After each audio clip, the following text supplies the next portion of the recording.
Hi friends, स्वागत है आपका अपने YouTube channel Bihar SSC junction में।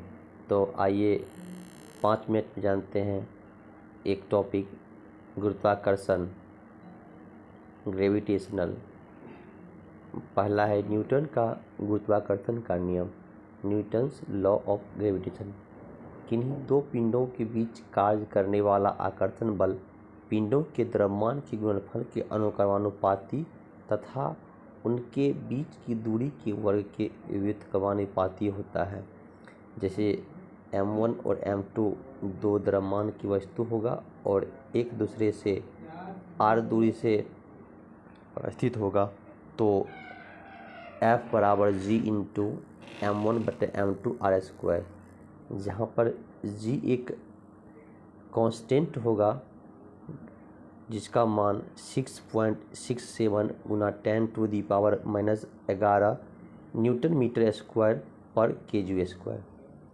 ये बहुत ही इम्पोर्टेंट चीज़ है जो बहुत एग्जाम में पूछा जाता है, जी का वैल्यू। नेक्स्ट हम लोग आते हैं, और पृथ्वी पर कोई भी दो वस्तु के बीच जो फोर्स लगता है उसे ग्रेविटेशनल फोर्स कहते हैं।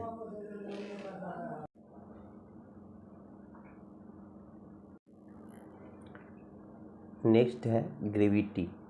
न्यूटन के गुरुत्वाकर्षण के अनुसार दो पिंडों के बीच एक आकर्षण बल कार्य करता है यदि इनमें से एक पृथ्वी हो, और इस आकर्षण बल को गुरुत्व कहते हैं। अर्थात गुरुत्व वो आकर्षण बल है जिससे पृथ्वी किसी वस्तु को अपने केंद्र की ओर खींचती है। इस बल के कारण जो त्वरण उत्पन्न होता है उसे गुरुत्व जनित त्वरण जी कहते हैं, और जी का वैल्यू 9.8 मीटर पर सेकेंड स्क्वायर, या जब हम लोग क्वेश्चन बनाते हैं न्यूमेरिकल तो उसमें 10 भी यूज कर सकते हैं अकॉर्डिंग टू ऑप्शन। अब नेक्स्ट है गुरुत्वीय जनित त्वरण जी का वस्तु के रूप, आकार और द्रव्यमान आदि पर निर्भर नहीं करता है, क्योंकि जी का फॉर्मूला होता है जी बराबर बड़ा जी m/r², क्योंकि जो r और m पर निर्भर करता है। नेक्स्ट है जी के मान में परिवर्तन। पृथ्वी की सतह से ऊपर या नीचे जाने पर जी का मान घटता है, पोल पर जी का मान महत्तम होता है और इक्वेटर पर जी का मान न्यूनतम होता है।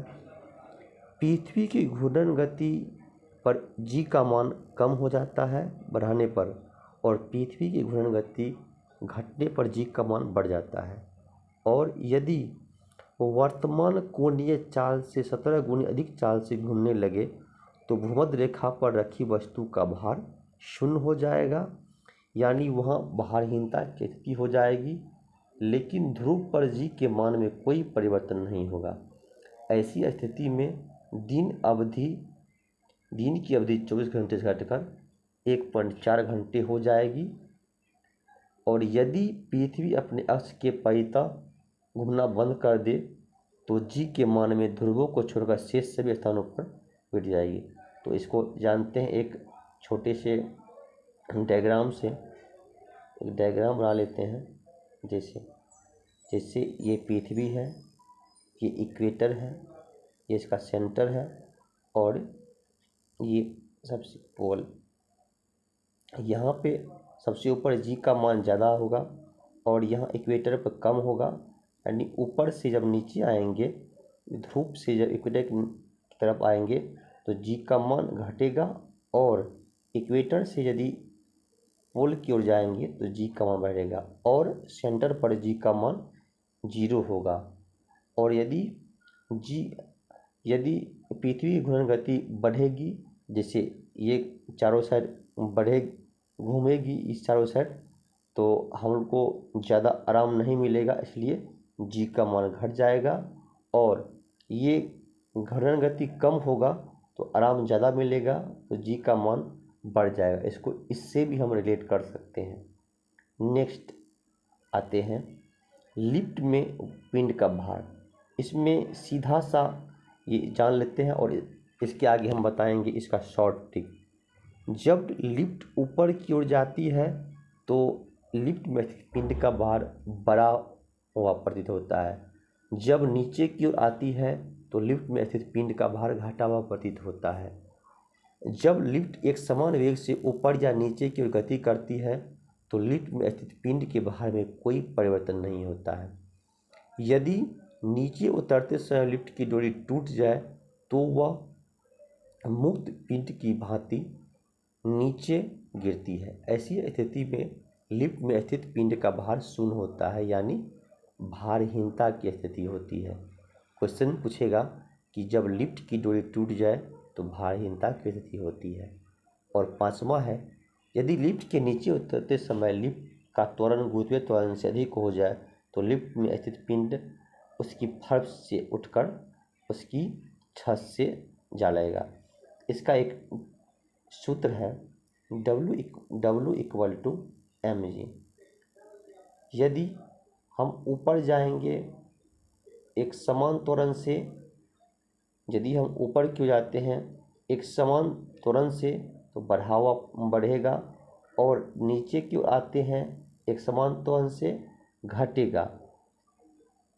और यदि एक समान वेग से ऊपर जाए या नीचे जाए एक समान वेग से तो पिंड के भार में कोई परिवर्तन नहीं होगा। और यदि लिफ्ट की डोरी टूट जाए तो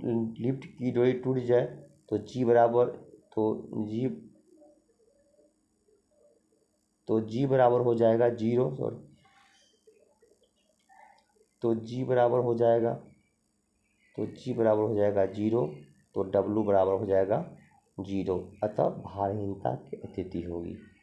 और लिफ्ट नेक्स्ट है, गैलीलियो गैलीली ने सबसे पहले यह निष्कर्ष निकाला कि निर्वात में सभी वस्तु समान त्वरण के साथ गिरती है और एक ही समय जमीन पर पहुंचती है। अब है ग्रहों की गति के से संबंधित केपलर के नियम। पहला होता है, प्रत्येक ग्रह सूर्य के चारों ओर दीर्घवृत्ताकार यानी इलिप्टिकल कक्षाएं परिक्रमा करता है तथा सूर्य ग्रह की कक्षा में एक फोकस बिंदु पर स्थित रहता है। तो क्वेश्चन पूछता है ग्रहों की गति के संबंध में केपलर का नियम कि सूर्य के प्रत्येक ग्रह सूर्य के चारों ओर किस कक्षा में परिक्रमा करता है, तो इसका आंसर होगा दीर्घवृत्ताकार में। दूसरा है, प्रत्येक ग्रह का क्षेत्रीय वेग एरियल वेलोसिटी नियत रहता है। इसका प्रभाव यह होता है कि जब ग्रह सूर्य के निकट होता है तो वेग बढ़ जाता है और जब वह दूर होता है तो कम जाता है। सीधा सा ध्यान रखना है कि जब सूर्य के निकट होता है नज़दीक होगा तो बढ़ जाएगा और दूर होगा तो घट जाएगा। जैसे ये इलिप्टिकल पाथ पे है, यहाँ पे परिक्रमा कर रही है तो एरिया से ऐसे रिलेट होगा।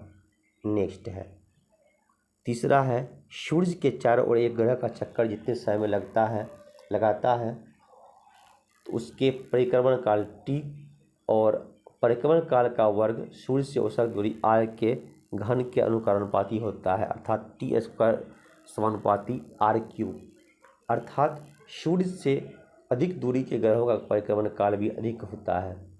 उदाहरण, सूर्य के निकटतम ग्रह बुध का परिक्रमण काल 88 दिन जबकि दूरस्थ ग्रह वरुण का परिक्रमण काल 65 वर्ष होता है।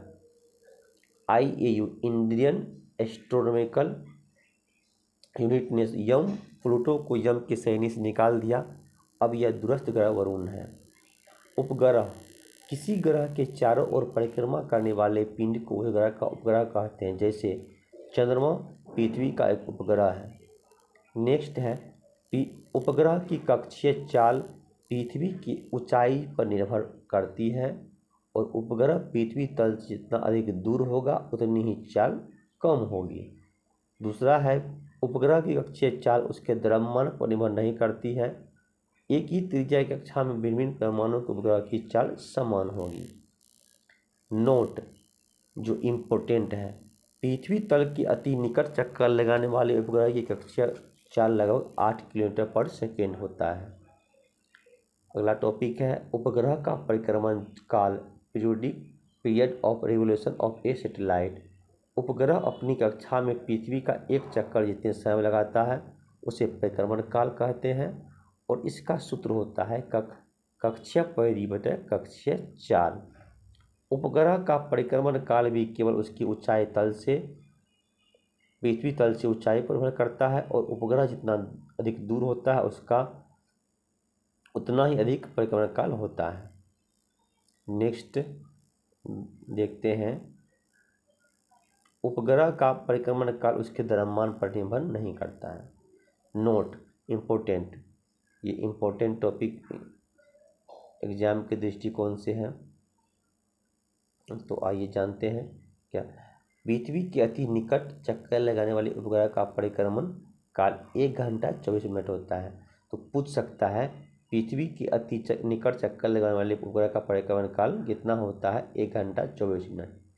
ध्रुवीय उपग्रह पोलर सैटेलाइट, वैसे उपग्रह जो पृथ्वी की नजदीक की कक्षा में चक्कर लगाते हैं ध्रुवीय उपग्रह कहलाते हैं। इसका कक्षीय वेग 8 किलोमीटर पर सेकेंड तथा आवर्तकाल 84 मिनट का होता है।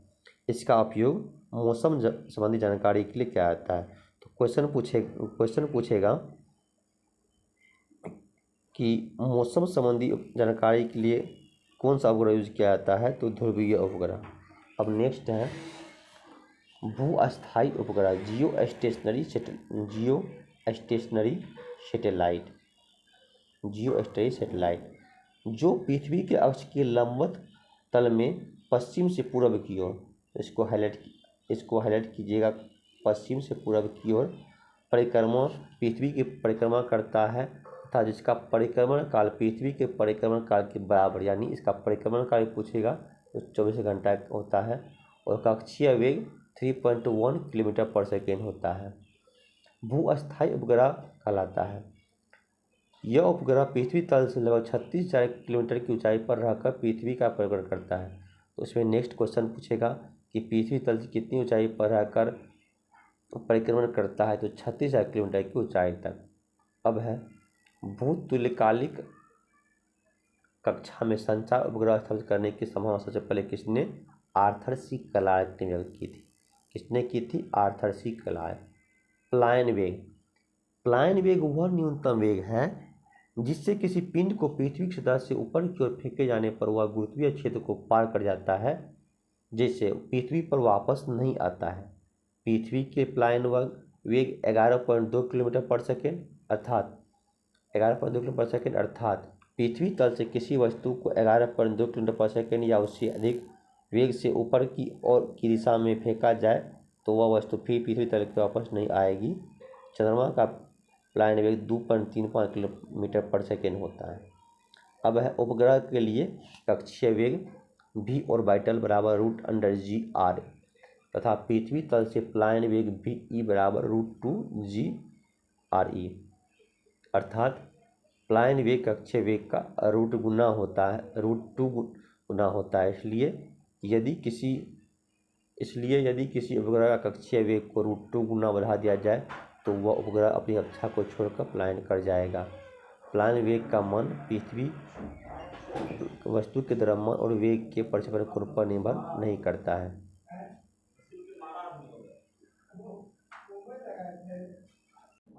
तो कमेंट करके ज़रूर बताइएगा कि यह वीडियो कैसा लगा और इसमें क्या क्या इम्प्रूव करना चाहिए, और हमारे चैनल से ज़रूर जुड़े। Thank you.